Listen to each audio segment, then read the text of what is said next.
एक लड़का था। उसने हाल ही में एक नया फ़ोन खरीदा था। लड़के के पास फ़ोन के अलावा एक कंप्यूटर भी था।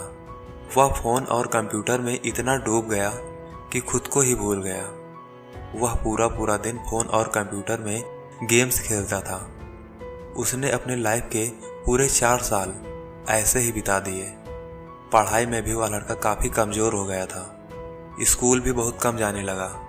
पूरा दिन सिर्फ गेम खेलना और सोना बस यही करता था। फैमिली वाले भी उससे बहुत परेशान हो गए थे, लेकिन उसे कुछ भी फर्क नहीं पड़ता था, कोई कुछ भी कहे। एक दिन उसकी माँ ने उसे ज़बरदस्ती स्कूल भेजा। उस दिन मानो शायद उस लड़के की लाइफ बदलने वाली थी। उसे स्कूल में एक बहुत सुंदर सी लड़की दिखी जो कि स्कूल ड्रेस में थी।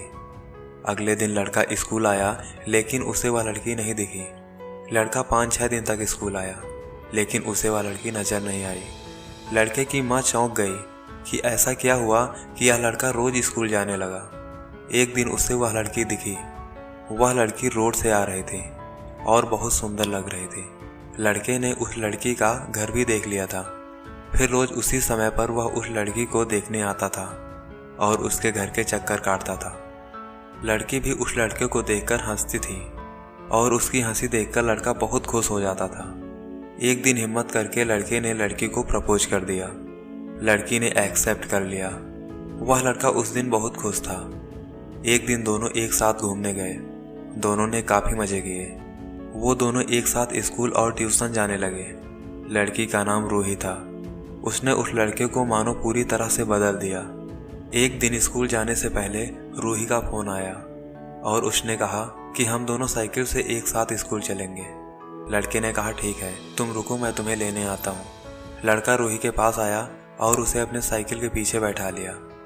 स्कूल जाते समय बहुत ज़ोरों से बारिश होने लगी। दोनों बारिश में गीले हो चुके थे। लड़के को रूही और भी सुंदर लगने लगी। लड़का रूही की तरफ देखता ही रह गया। रूही ने कहा क्या देख रहे हो? लड़के ने कहा तुम्हें। फिर लड़के ने कहा आई लव यू। रूही ने जवाब दिया आई लव यू टू। फिर लड़के ने लड़की की आंखें बंद कर दी और उसे एक गिफ्ट दिया। वे दोनों एक साथ बहुत खुश रहते थे। लड़की उसके लिए खाना भी पका कर लाती थी। वे एक साथ मूवी देखने भी जाते थे। एक दिन उन दोनों को लड़के के पिता ने एक साथ देख लिया और लड़के को हॉस्टल भेज दिया। हॉस्टल की छुट्टी में 1 साल बाद वह लड़का घर आता है। 1 साल में सब बदल गया।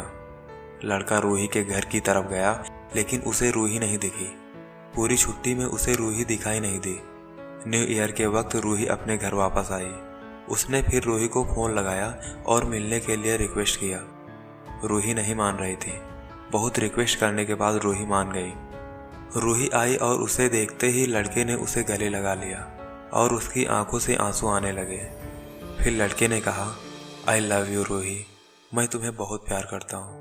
रूही ने उसे पीछे धक्का दिया। लड़के ने कहा क्या कर रही हो रूही? रूही ने कहा मैं अब तुमसे प्यार नहीं करती हूँ, मैं अब किसी और से प्यार करती हूँ। यह सुनकर लड़के की आंखों से आंसू आने लगे। लड़का रोते हुए कहने लगा मजाक मत करो रूही। रूही ने कहा भूल जाओ मुझे। लड़के ने कहा मैं तुम्हें भूल नहीं सकता रूही, प्लीज़ मुझे छोड़कर मत जाओ। रूही ने रोते हुए कहा प्लीज़ मुझे छोड़ दो। लड़के ने फिर खुद को संभाला और लड़की को चुप किया और अपने हाथों से उसके आंसू पोंछने लगा। फिर रूही वहाँ से चली गई और सब फिर से पहले की तरह हो गया। लड़का वापस हॉस्टल चला गया और फिर से पहले की तरह फ़ोन पर सारा दिन गेम्स खेलने लगा। स्कूल जाना कम कर दिया और ज़्यादा सोना और फ़ोन चलाने लगा। तो दोस्तों, आपको एक बेवफा लड़के की प्रेम कहानी कैसी लगी, ये कमेंट करके हमें ज़रूर बताएं। और हाँ, यदि आप इस चैनल पर नए हैं तो इस चैनल को सब्सक्राइब ज़रूर करें और बेल आइकन भी ऑन कर लें, ताकि आगे आने वाली वीडियो का नोटिफिकेशन आपके पास पहुँचे सबसे पहले।